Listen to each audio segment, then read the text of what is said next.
இன்னைக்கு லக்ஷனாக்கு ஹெல்ப் பண்ணணும்னு நினைச்சனோ அன்னையில இருந்து பூமாரி கிட்ட பல பொய் சொல்லிக்கிட்டு இருக்கேன். நான் பேசாம ஸ்டார்டிங்கே பூமாரி கிட்ட உண்மையை சொல்லியிருக்கணும். என்ன கொஞ்சம் கோவப்பட்டிருந்தாலும் அவ புரிஞ்சிருந்திருப்பா. தேவையில்லாம இந்த லக்ஷனாக்கு ஹெல்ப் பண்றேன்னு சொல்லி பொய்யா சொல்லி பூமாரியை ஏமாத்திக்கிட்டு இருக்கேன். நான் சொல்றதெல்லாம் பொய்ன்னு பூமாரிக்கு தெரிஞ்சதுன்னா அவ எவ்வளோ கஷ்டப்படுவா.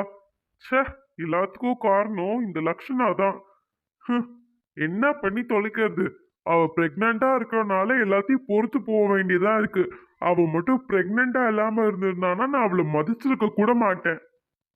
என்ன இவ்ளோ நேரம் ஐயும் சஞ்சய் காணவே இல்ல. வருவாங்க கொஞ்சம் வெயிட் பண்ணு. இவ்ளோ நேரம் வெயிட் பண்ணில, கொஞ்ச நேரம் வெயிட் பண்ண முடியாதா? என்ன பறந்தா வர முடியும்? வருவாரு, இது பொறுமையா. சரி ஓவரா திட்டாத. அட பாருடா, உன் சஞ்சய்க்கு 100 ஐஸ் தான் போ. சேச்சே, 100 ஐஸ்லாம் இல்ல, அவன் இன்னும் நிறைய வருஷத்துக்கு வாழ்வான். என்ன 100 ஐஸோட நிப்பாட்டிட்ட? நான் அவன் கூட 1000 வருஷம் வாழணும்னு ஆசைப்பட்டுட்டு இருக்கேன். நீ 100 வயசோட விட்டுட்ட. ஆசைப்படலாம், அதுக்குன்னு பேராசெல்லாம் படக்கூடாது தாயே. இங்க பாரு, நீ கேட்டுட்டே இருந்த, உன் சஞ்சய் வாசல்ல வந்து வெயிட் பண்றாரு. அட வந்துட்டானா? நான் இப்பயே போய் அவனை பார்க்க போறேன்.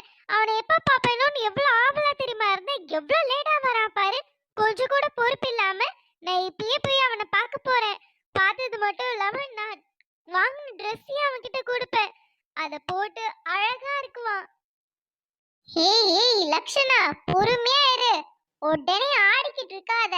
அப்புறம் அவன் வரதுக்காக நீ வெயிட் பண்ணிக்கிட்டு இருந்தான்னு அவன் கண்டுபிடிச்சிருவான். கொஞ்சம் வெயிட் பண்ணு. கீழே தானே வெயிட் பண்றாங்க, வந்து உனக்கு கால் பண்ணுவாங்க. கால் பண்ணதுக்கு அப்புறம் கீழே போ உடனே. அப்பா, அவ வைஃப் கூட இந்த மாதிரிலாம் பண்ண மாட்டா போல. நீ ரொம்ப ஓவரால பண்ற. இப்ப நீ எதுக்கு அந்த சனியனை பத்தி இழுக்கிற? நான் கொஞ்ச நேரம் சந்தோஷமா இருந்தா உனக்கு பொறுக்காதா? நானே அந்த சனியனை எப்படி சஞ்சயோட லைஃப்ல இருந்து தூக்கலான்னு பாத்துட்டு இருக்கேன். நீ சும்மா ஒய்ஃப்னு வேப்பேத்திட்டு இருக்க. சஞ்சயோட வைஃப் நான் தான், அந்த பூமாரி ஒண்ணு கிடையாது, சரியா? இதுக்கப்புறம் அவளை வைஃப்னு சொன்ன அவ்வளவுதான், பாத்துக்கோ.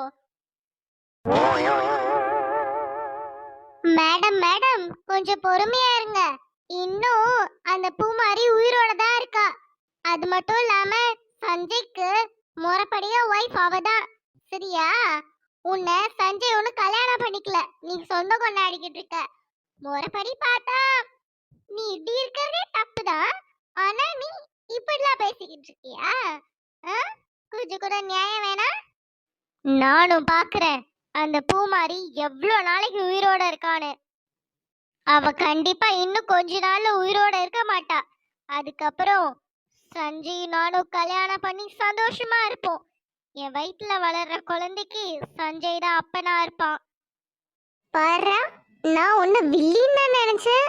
ஆனா நீ உலகமாக வில்லியா இருக்கியே. காலேஜ்ல எல்லாம் என் ஃப்ரெண்ட்ஸு உன்ன மாதிரி யாருனாலையும் பிளான் பண்ண முடியாது, அவ்வளோ வில்லத்தனமா பிளான் போடுறேன்னு என்னையே சொல்லுவாங்க. ஆனா எனக்கு என்னமோ அது உனக்கு தான் கரெக்டா இருக்கும்னு தோணுது. ஃபோன் பண்ணி வர சொல்லுவோம். டைம் வேற ஆகுது, சீக்கிரமா பேசிட்டு கிளம்பணும். அங்க பூமாரி வேற எனக்காக வெயிட் பண்ணிட்டு இருந்திருப்பா. ரிங்கு போயிட்டே இருக்கு, ஃபோன் அட்டன் பண்றாளா பாரு. எனக்கு வேற டைம் ஆகுது. உன்னை திருத்தவே முடியாது. ஹே, அமைதியர், சஞ்சய் கால்ல இருக்கான், பேசி தொலை. ஹலோ சஞ்சய். சஞ்சய் கிட்ட பேசும்போது மட்டும் டோன் அப்படியே சேஞ்ச் ஆகுது. வில்லி மட்டும் தான் நினைச்சேன், ஆனா பயங்கரமான நடிப்புக்காரியாவும் இருக்கா. உன் ஹாஸ்டலுக்கு வெளியே தான் லக்ஷனா வெயிட் பண்றேன். கொஞ்சம் கீழே வரியா? என்னால மேல வர முடியாதுல, அதனால சீக்கிரம் நீயே கீழே வாயேன். நான் ஒரு இடத்துக்கு வேற போகணும், கொஞ்சம் சீக்கிரமா வரியா? சஞ்சய், ஒரு 1 மினிட் மட்டும் வெயிட் பண்ணி இப்ப வந்துடுறேன். நான் டைம் வேஸ்ட் பண்ணாம சீக்கிரமா வந்துடுறேன், அங்கேயே வெயிட் பண்ணு. இதோ வந்துட்டே இருக்கேன். சரி லக்ஷனா, சீக்கிரம் வா. ஏய் டீனா, சீக்கிரம் அந்த பேக் எடு. சஞ்சய் கீழே நமக்காக தான் வெயிட் பண்ணிக்கிட்டு இருக்கான், வா போலாம். அதுக்கு தானே இவ்வளவு நேரமா காத்துக்கிட்டு இருந்தேன். வா போவோம். இந்த வீடியோ உங்களுக்கு பிடிச்சிருந்துச்சுன்னா லைக் கமெண்ட் ஷேர் பண்ணுங்க. மறக்காம சப்ஸ்கிரைப் பண்ணிக்கோங்க செல்லக்குட்டீஸ். 1 month வீடியோ போடல, செம்ம கோவமா இருப்பீங்கன்னு நினைக்கிறேன். ஒரு மாசமா இதே தான் சொல்லிக்கிட்டு இருக்கேன். ஒழுங்கா வீடியோ போடணும் நானும் திங்க் பண்ணிட்டு இருக்கேன். பட் என்ன பண்றது, சூழ்நிலை காரணமா போட முடியல. அண்ட் அது மட்டும் இல்லாம வியூஸ் எல்லாம் ரொம்ப டவுன் ஆனா போடணுன்ற இன்ட்ரெஸ்ட் வர மாட்டேங்குது. ஸோ முடிஞ்ச அளவுக்கு ப்ளீஸ் உங்களோட சப்போர்ட்டை கொடுத்துட்டே இருங்க செல்லக்குட்டீஸ். அப்பதான் ஒரு மோட்டிவேஷன்ல என்னாலையும் வீடியோ போட முடியும். நெக்ஸ்ட் வீடியோல கண்டிப்பா மீட் பண்ணலாம். அப்புறம் இந்த எபிசோட் வேணும்னா இப்பவே கமெண்ட் பண்ணுங்க. பாய், லவ் யூ ஆல்.